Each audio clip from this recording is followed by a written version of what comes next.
Hi children, welcome to our basic science class. Today we are going to start our new chapter for a pollution-free nature. Soil, water and air are the gift of nature. They are very important for the existence of life on earth. Environmental pollution is the biggest problem that man faces today. It is affecting all areas of our environment, air, water and soil and all associated fields. The increasing human population is also increasing the speed of pollution of the earth. In this chapter, we are going to study the importance of soil, water and air and the reasons for its pollution. Let's start the chapter. We know what living things are, but if they want to exist, some non-living factors are also necessary. Air, soil, water, etc. are non-living things and they belong to non-living components. That means all living beings depend on factors air, water and soil directly or indirectly. Soil, water and air are essential for the existence of life. The soil around is not the same everywhere. Collect the sample of soil from different places like paddy field, garden and places from where soil has been removed for construction purpose. Then let's compare their properties. First, soil from paddy field. The soil is black in color.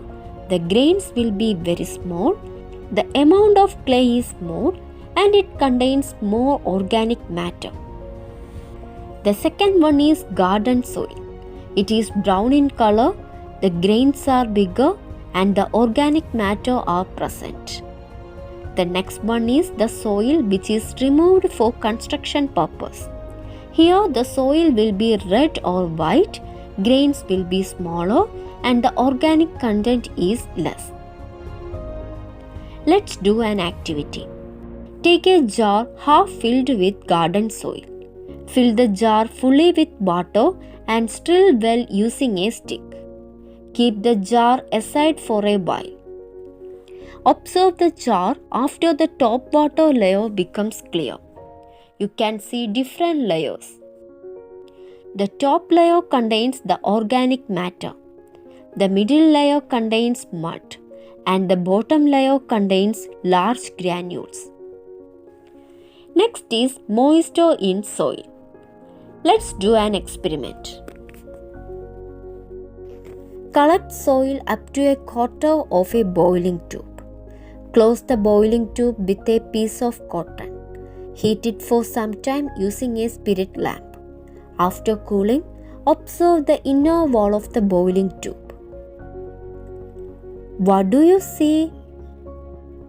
Yes, you can see traces of water on the inner wall of the boiling tube.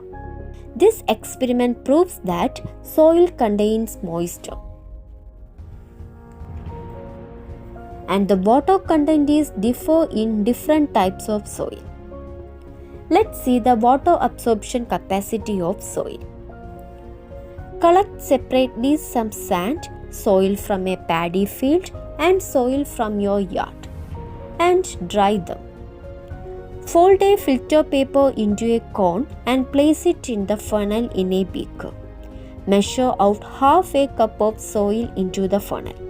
Arrange separate beakers and funnels in a similar manner with soil from the paddy field and yard. Using a dropper, add water drop by drop into the three funnels. Make sure that the soil gets wet thoroughly. Record the number of water drops added to each funnel. Continue adding water till the first drop of the water drips from the funnel into the beaker. From this, which type of soil did water drip out first? Yes, water drip out first from sand because water absorption capacity is lower for sand. Among these, soil from paddy field absorb more water. Thus, we can say the soil from paddy field has greater water absorption capacity. What happens to the organic residue that reaches the soil? The organic matter gets decomposed in soil by the action of microorganisms like bacteria and fungi in the soil. The topsoil contains more organic matter. It is brownish black color. Let's do an activity to find out which soil has high organic content. Take equal quantities of sand, red soil, and the soil from an area full of trees in 3 different test tubes. Pour a little hydrogen peroxide to each test tube. Hydrogen peroxide dissociates faster in the soil which contains high organic content. The soil with high organic content will produce high effervescence, and this effervescence is due to the oxygen that evolves during the dissociation of hydrogen peroxide. Among this, the soil from an area full of trees contains highest organic content. Availability of water, differences in the rate of evaporation, the capacity to retain water, and the difference in organic content are the reasons for the variation in the water content in different types of soil. Dear students, let's conclude today's session. Today we have studied about moisture in soil, water absorption capacity of soil, and organic content of soil. See you again. Thank you.